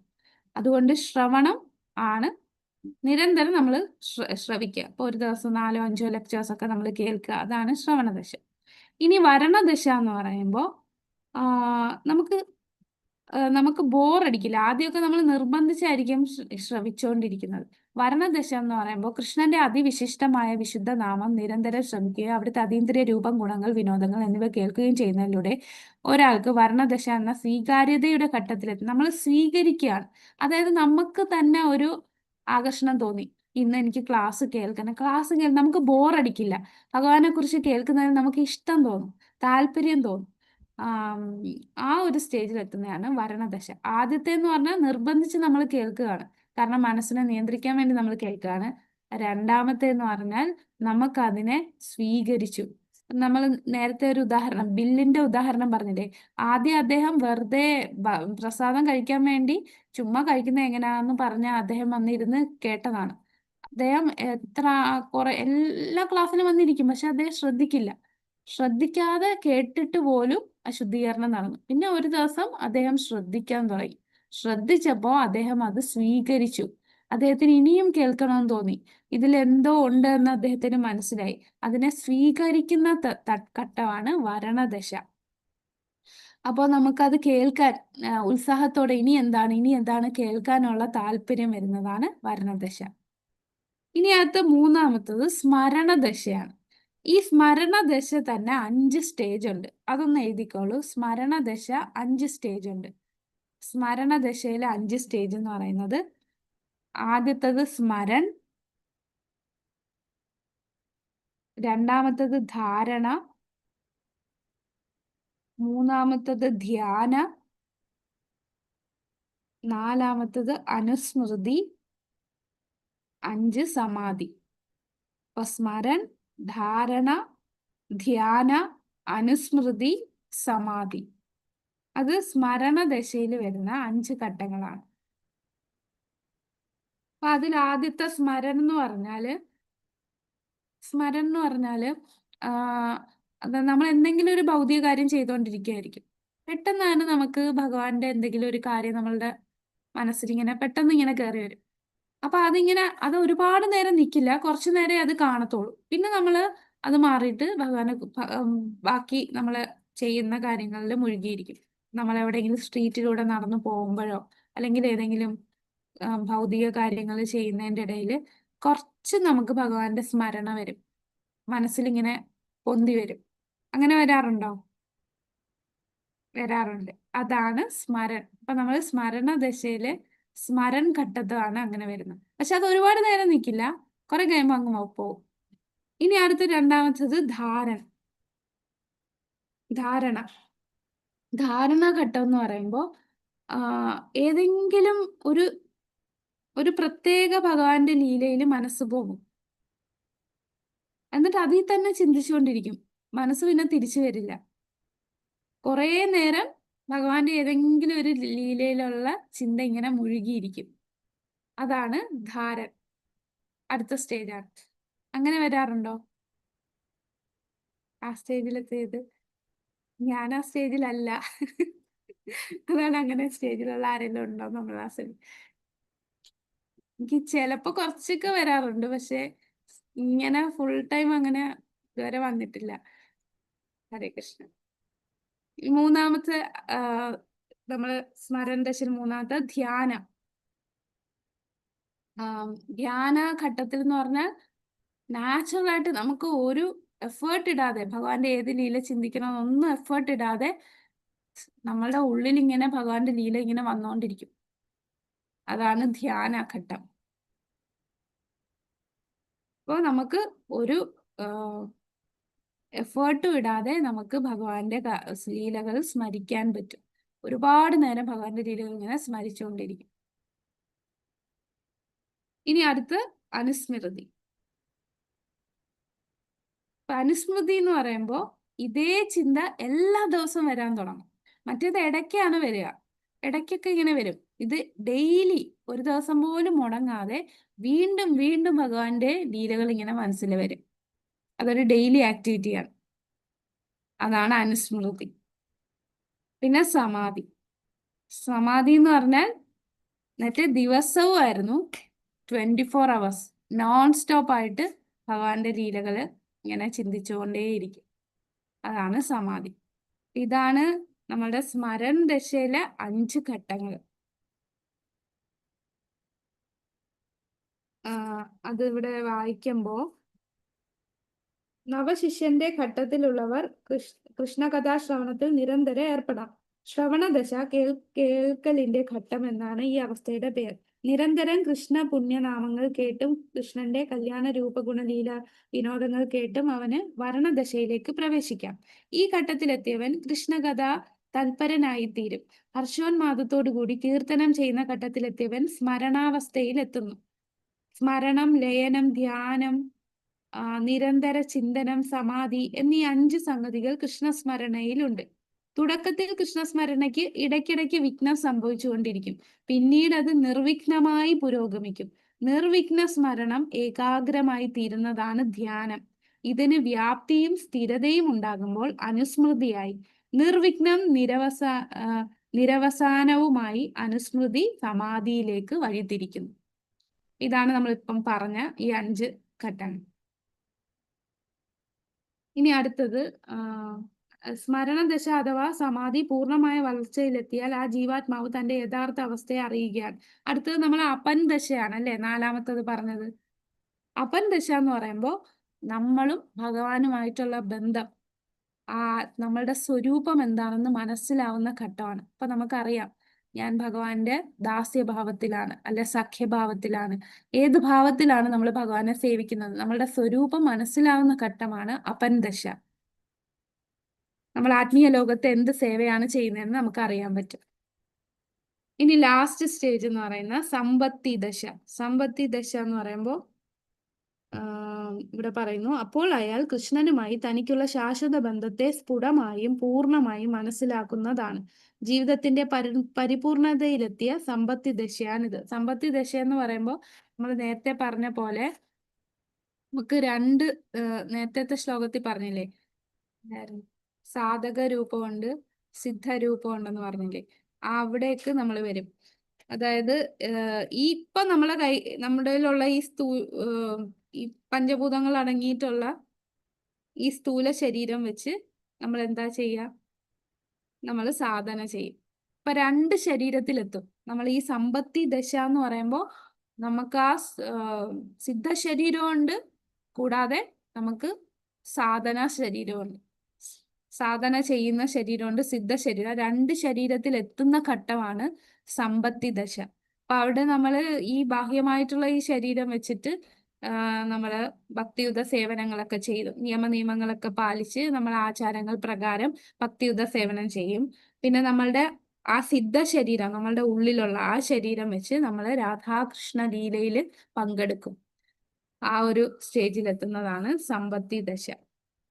അപ്പൊ അദ്ദേഹം 2 അടുത്തുണ്ടല്ലേ, ബാഹ്യമായിട്ട് ഭൗതിക ലോകത്തും ഉണ്ട്, ആന്തരികമായിട്ട് ആത്മീയ ലോകത്തും ഉണ്ട്. അപ്പൊ ഹൃദയം ആത്മീയ ലോകത്താണ്, ഈ ശരീരമാണ് ഭൗതിക ലോകത്ത് നിന്ന് ഈ ഭക്തിയുത സേവനം പ്രവർത്തനങ്ങളൊക്കെ ചെയ്യുന്നത്. അപ്പൊ അതാണ് നമ്മുടെ ഈ ഓരോ ഘട്ടങ്ങൾ അല്ലെ, നമ്മൾ ആ സ്മരണ ഘട്ടത്തില്. അപ്പൊ നമ്മളുടെ ഈ രാഗഭക്തിയില് നമ്മൾ ഈ ഉയരാനായിട്ട് എന്ത് ചെയ്യണം ഞാൻ പറഞ്ഞു അല്ലെ, നമ്മളെ പ്രാക്ടീസ് ചെയ്യുന്ന ആചാര്യന്മാർ നമ്മളോട് നിർദ്ദേശിച്ചിട്ടുള്ള യമനിയമങ്ങൾ പെർഫെക്റ്റ് ആയിട്ട് എല്ലാ ദിവസവും ഒരു ദിവസവും മിസ് ചെയ്യാതെ നമ്മൾ ചെയ്യണം. പിന്നെ നമ്മളുടെ ഒരു ഗോസ്വാമിയായി മാറണം. ഗോസ്വാമി എന്ന് പറഞ്ഞ ആരാണ്? ആദ്യത്തെ ശ്ലോകത്തിൽ പറഞ്ഞു 6 കാര്യങ്ങൾ നമ്മൾ അത്ര നിയന്ത്രിക്കണം. കംപ്ലീറ്റ് നമ്മൾ സെൻസിനെ കൺട്രോൾ ചെയ്യണം. 100% നമ്മൾ സെൻസ് കൺട്രോൾ, വാചോവേഗം, മനസ്സക്രോധ, ജിഹ്വ, ഉദര, ഉപസ്ഥ, ഈ 6ഉം നമ്മൾ കംപ്ലീറ്റ് ആയിട്ട് സെൻസ് കൺട്രോൾ ചെയ്യണം. ആചാര്യന്മാര് നമുക്ക് പറഞ്ഞു തന്നിട്ടുള്ള ഭക്തിയിൽ ചെയ്യാനുള്ള കാര്യങ്ങൾ പെർഫെക്റ്റ് ആയിട്ട് ഒരു ദിവസം പോലും മിസ് ചെയ്യാതെ ചെയ്യണം. ഇത് ചെയ്യുവാണെന്നുണ്ടെങ്കിൽ നമുക്ക് രാഗാനുഗയിലെത്താം. ഇതൊന്നും ചെയ്യുന്നില്ല എന്നുണ്ടെങ്കിൽ രാഗഭക്തിയെ കുറിച്ച് നമ്മൾ മറന്നേക്കും എന്നാണ് പറയുന്നത്. രാഗഭക്തിയിൽ എത്തില്ല. ആ നിഷ്ഠയോടെ നമ്മൾ ഇതെല്ലാം ചെയ്യണം. അപ്പോഴേ നമുക്ക് രാഗഭക്തിയിലേക്ക് കടക്കാൻ സാധിക്കുകയുള്ളൂ. പിന്നെ നമ്മൾ സമ്പാദിക്കുന്ന, നമ്മൾ ഇപ്പൊ ഗൃഹസ്ഥാശ്രമിയാണെങ്കിൽ സമ്പാദിക്കുന്ന പൈസ എന്ന് പറയുമ്പോൾ അവരുടെ വർണ്ണാശ്രമം അനുസരിച്ച് അവർ ചെയ്യത്തുള്ളൂ. അതിൽ നിന്ന് എന്തെങ്കിലും വ്യതിയാനം വരുത്തി പൈസ സ്വരൂപിക്കില്ല. പിന്നെ ഒരു ബ്രഹ്മചാരി ആയിട്ട് ജീവിക്കുന്ന വ്യക്തിയാണെന്നുണ്ടെങ്കിൽ, അതായത് കുടുംബജീവിതം സ്വീകരിക്കുന്നില്ല, ഗൃഹസ്ഥാശ്രമം സ്വീകരിക്കാത്ത വ്യക്തിയാണെന്നുണ്ടെങ്കിൽ ഇതുപോലെ ആരെങ്കിലും അവര് സമ്പാദിക്കാൻ പോകില്ല. ആരെങ്കിലും തരുന്ന ആ ഏർണിങ്സ് വെച്ചിട്ടായിരിക്കും അവര് ജീവിക്കുക. ആരെങ്കിലും ഭിക്ഷ കൊടുക്കുന്ന കൊടുക്കുന്ന പൈസ വെച്ചായിരിക്കും അവർ ജീവിക്കുക. അപ്പൊ അങ്ങനെയൊക്കെ വരുമ്പോഴാണ് അവർക്ക് രുചി ഭാവത്തിലെത്തുന്നത്. അപ്പൊ നമ്മൾ ആ വർണ്ണാശ്രമം അനുസരിച്ചായിരിക്കും അവർ ജീവിക്കുക. അങ്ങനെ ചെയ്യുമ്പോഴേ നമ്മൾ രാഗഭക്തിയിൽ എത്തുന്നുള്ളൂ. അപ്പൊ ഇതെല്ലാത്തിന്റെയും തുടക്കം ഫസ്റ്റ് നാമജപമാണ്. ആ നാമം കറക്റ്റ് ആക്കിയാലേ ആദ്യം തന്നെ നമ്മളിപ്പം കണക്ക് നമ്മൾ മാത്സ് ചെയ്യത്തില്ലേ, മാത്സ് ചെയ്യുമ്പോൾ ആദ്യം തന്നെ ഇക്വേഷൻ തെറ്റി, പിന്നെ താഴോട്ട് എത്ര സ്റ്റെപ്പ് എഴുതിയാലും എന്തായിരിക്കും, ഫുള്ള് തെറ്റായിരിക്കും. അപ്പൊ ആദ്യത്തെ സ്റ്റെപ്പ് നാമജപം, അത് നമ്മൾ തെറ്റിച്ചാ, അതാണ് ശ്രദ്ധയില്ലാതെ നമ്മൾ ജപിച്ചാ ഇങ്ങോട്ട് വരാൻ പറ്റില്ല. ശ്രദ്ധയോടെ നമ്മൾ നാമം ജപിക്കണം. അതിന് നമ്മൾ എഫേർട്ട് ഇടണം. നമ്മളുടെ കൂടുതൽ സമയം നമ്മൾ എഫേർട്ട് ഇടേണ്ട മെയിൻ നാമജപത്തിനാണ്. അപ്പൊ പിന്നെ ശ്രവണം അല്ലെ, ആ നാമം ശ്രവിക്കുക, ഭഗവാന്റെ ലീലകൾ കേൾക്കുക. ഇനി ലാസ്റ്റ് പാരഗ്രാഫ് നോക്കാം. അതൊന്ന് വായിക്കാമോ? നവാഗതന്മാരോട്. ഹരേ കൃഷ്ണ. വായിക്കട്ടെ? ആ, വായിച്ചോ. ഹരേ കൃഷ്ണ. നവാഗതന്മാരോട് സ്വാർത്ഥചിന്തകൾ ഉപേക്ഷിക്കുവാനും ശാസ്ത്രാനുശാസനമനുസരിച്ച് നിയതമായ ഭക്തിയുടെ സേവനത്തിൽ ഏർപ്പെടുവാനുമാണ് ചൈതന്യ ചരിതാമൃതം ഉപദേശിച്ചിട്ടുള്ളത്. ഈ വിധത്തിൽ അവന് കൃഷ്ണന്റെ നാമരൂപ ഗുണ പദാനങ്ങളോട് അഭിരുചി വർദ്ധിക്കും. ഇത്തരം ആസക്തി ഉണ്ടായിക്കഴിഞ്ഞാൽ യമനിയമങ്ങളൊന്നും അനുസരിക്കാതെ തന്നെ അവന് കൃഷ്ണന്റെ പാതാരവിന്ദങ്ങളെ സ്വച്ഛന്തം സേവിക്കാം. ഈ അവസ്ഥയ്ക്ക് രാഗഭക്തി എന്ന് പറയുന്നു. രാഗഭക്തിയിലെത്താൻ വൃന്ദാവനത്തിൽ കൃഷ്ണന്റെ ശാശ്വത സഹചാരികളിൽ ഒരാളുടെ പാദപത്മങ്ങൾ പിന്തുടരാം. അപ്പോൾ അത് രാഗാനുഗ ഭക്തിയായി. കൃഷ്ണന്റെ പശുക്കളെ പോലെയോ കൃഷ്ണന്റെ കയ്യിലുള്ള ഓടക്കുഴൽ പോലെയോ കൃഷ്ണന്റെ കണ്ടത്തിൽ അണിഞ്ഞിട്ടുള്ള പൂക്കളെ പോലെയോ തനിക്കും ആകണം എന്നാഗ്രഹിക്കുന്നവൻ രാഗാനുഗ ഭക്തിയോ ശാന്തരസത്തിൽ പ്രവർത്തിച്ചു കൊണ്ടിരിക്കണം. ചിത്രകാരന്റെയോ പത്രകന്റെയോ രക്തകന്റെയോ പാദങ്ങൾ പിന്തുടരുന്നത് ദാസ്യരസത്തിന്റെ ലക്ഷണമാണ്. ബലദേവനെയോ ശ്രീദാമിനെയോ സുദാമിനെയോ പോലെ മിത്രമായി തീരണമെന്ന് ആഗ്രഹിക്കുന്നവൻ രാഗാനുഭക്തിയെ സഖ്യരസത്തിൽ പ്രവർത്തിപ്പിക്കണം. നന്ദമഹാരാജാവിനെയോ യശോദയെയോ പോലെയാകുവാൻ ആഗ്രഹിക്കുന്നുവെങ്കിൽ വാത്സല്യരസത്തിലായിരിക്കണം പ്രവർത്തനം. നായിക പ്രേമം അനുസരിച്ച് ശ്രീമതി രാധാറാണിയെ പോലെയോ ലളിത, രൂപ, രതി എന്നിങ്ങനെയുള്ള സ്ത്രീ സുഹൃത്തുക്കളെ പോലെയോ ആകുവാൻ ആഗ്രഹിക്കുന്നുവെങ്കിൽ മാധുര്യരസമാണ് അവലംബിക്കേണ്ടത്. ലളിത കൃഷ്ണന്റെ ഒരു സ്ത്രീമിത്രമാണ്. രൂപയും രതിയും ലളിതയുടെ ദാസികളാണ്. ഭക്തിയുത സേവനത്തിന്റെ കാര്യത്തിൽ നൽകുവാനുള്ള ഉപദേശങ്ങളുടെ എല്ലാം സാരാംശമാണ് ഇത്. ഹരേ കൃഷ്ണ. ഹരേ കൃഷ്ണ മാതാജി, താങ്ക് യു. അപ്പൊ നമ്മൾ രാഗാനുഗ ഭക്തി എന്ന് പറഞ്ഞാൽ എന്താണ്? ഒരു രാഗാത്മീയ ഭക്തന്റെ പാത പിന്തുടരുകയാണ് അല്ലെ. അപ്പൊ രാഗാനുഗ ഭക്തിയിൽ എത്തുമ്പോൾ നമുക്ക് ഏതെങ്കിലും ഒരു രസത്തിലേക്ക് നമുക്ക് ആകർഷണം വരും. നമ്മളെ സ്വരൂപം എന്താന്ന് പിന്നീട് നമ്മളിപ്പോ പറഞ്ഞ അപന സ്മരൺ സ്റ്റേജിൽ എത്തുമ്പോഴാണ് നമ്മളെ സ്വരൂപം എത്തുക. അപ്പൊ അതിനു മുമ്പ് രാഗാനുഗ ഭക്തിയുടെ തുടക്കത്തില് നമുക്ക് എപ്പോഴും ശ്രവിക്കുന്നത് എന്തായിരിക്കും? ഏതെങ്കിലും ഒരു പർട്ടിക്കുലർ ഭക്തൻ ചെയ്യുന്ന ലീലകളായിരിക്കും. ഇപ്പൊ മാധുര്യ രസമാണെങ്കിൽ യശോദാമ്മ എങ്ങനെയാണ് ഭഗവാനെ സേവിച്ചത്, അതിനെക്കുറിച്ചായിരിക്കും നമ്മളുടെ ആകർഷണം ആ രസത്തിലായിരിക്കും. പയ്യെ പയ്യെ നമുക്ക് സ്വരൂപം എന്താണെന്ന് മനസ്സിലാവും. അപ്പൊ ഈ രാഗാത്മീയ ഭക്തര് 5 രസത്തിൽ ആരൊക്കെയാന്നുള്ള ഉദാഹരണം ഇവിടെ തന്നു. ശാന്തരസമാണ് എന്നുണ്ടെങ്കിൽ നമ്മള് കൃഷ്ണന്റെ പശുക്കൾ, അല്ലെങ്കിൽ വടി, അല്ലെങ്കിൽ ഓടക്കുഴല്, ഭഗവാന്റെ ശരീരത്തിലെ ആഭരണങ്ങള് അല്ലെ. ചിലർ പറയും ഞാനൊരു ഓടക്കുഴലായിരുന്നെങ്കിൽ എന്ന് പറയുന്ന, അത് വെറുതെ ഈ പാട്ടിലൊക്കെ കേൾക്കുന്നതെന്ന് പറഞ്ഞാൽ ജസ്റ്റ് പറയുന്നതാണ്. ഇതിപ്പോ ഈ സ്വരൂപത്തിലെത്തിയ ആൾക്കാർക്ക് അങ്ങനെ തോന്നും, ഞാൻ ആ ഓടക്കുഴലായിരുന്നെങ്കിൽ എന്ന്. രാഗാനുഗ ഭക്തിയിൽ എത്തുമ്പോൾ അവർക്ക് അങ്ങനെ തോന്നും. ഈ ഓടക്കുഴൽ എങ്ങനെ, എപ്പോഴൊക്കെയാണ് ഭഗവാനെ സേവിക്കുന്നത്, ഏതൊക്കെ സമയത്താണ് ഭഗവാന്റെ ഓടക്കുഴൽ ഉപയോഗിക്കുന്നത്. അപ്പൊ അങ്ങനെയുള്ള ആഗ്രഹം വരുന്നവരൊക്കെ ശാന്തരസത്തിലാണ്.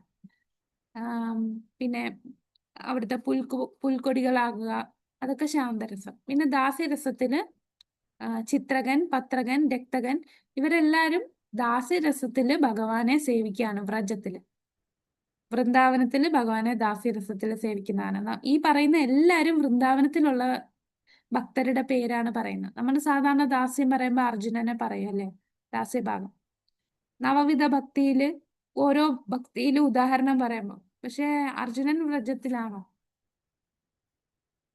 അല്ല, ഐശ്വര്യഭാവത്തിലുള്ള കൃഷ്ണന്റെ കൂടെയാണ്. വ്രജകൃഷ്ണന്റെ വൃന്ദാവന കൃഷ്ണന്റെ കൂടെ ഉള്ളതല്ല. അപ്പൊ ഈ പറയുന്ന സഖ്യഭാവത്തിന് നമ്മൾ അർജുനൻ പറയും. ദാസ്യരസത്തിന് നമ്മൾ ഉദാഹരണം പറയുന്ന ആരായിരുന്നു?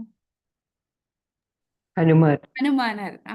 അപ്പൊ ശ്രീരാമന്റെ കൂടെയാണ് അല്ലെ ഹനുമാൻ. അപ്പൊ ഇത് വൃന്ദാവനത്തിലെ ഭഗവാന്റെ ദാസ്യ ഭാവത്തില് സേവ ചെയ്യുന്ന ഭക്തരാണ് ചിത്രകൻ, പത്രകൻ, രക്തകൻ. പിന്നെ സഖ്യരസത്തില് ബലദേവൻ, ശ്രീധാമ, സുധാമ ഇവരെല്ലാരും ബ്രജത്തിലെ ഭഗവാന്റെ സഖ്യരസത്തില് സേവ ചെയ്യുന്നു. അപ്പൊ അർജുനൻ നമ്മുടെ ഹസ്തിനാപുരത്തുള്ള പാണ്ഡവരിലുള്ള അർജുനൻ ഇതിൽ വരില്ല. വാത്സല്യ രസം എന്ന് പറയുമ്പോൾ നന്ദമഹാരാജാവ്, യശോദ. അപ്പൊ ഇവിടെ പറയുന്ന ഉദാഹരണത്തില് ദേവകി, വസുദേവര് വരില്ല.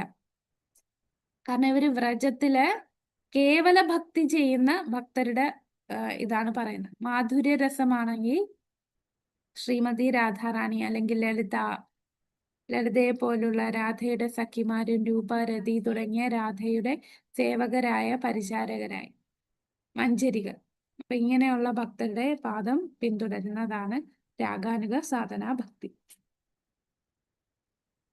ഹരേ കൃഷ്ണ.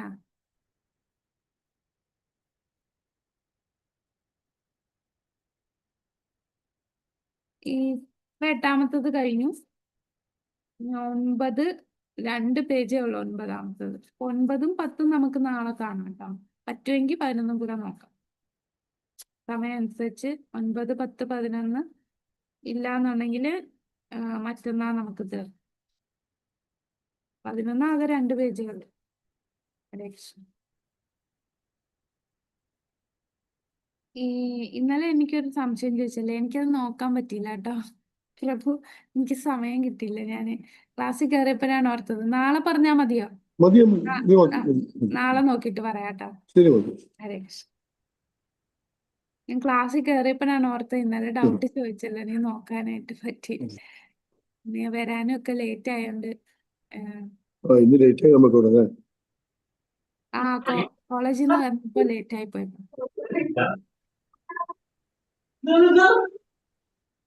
വേറെ എന്തെങ്കിലും സംശയം?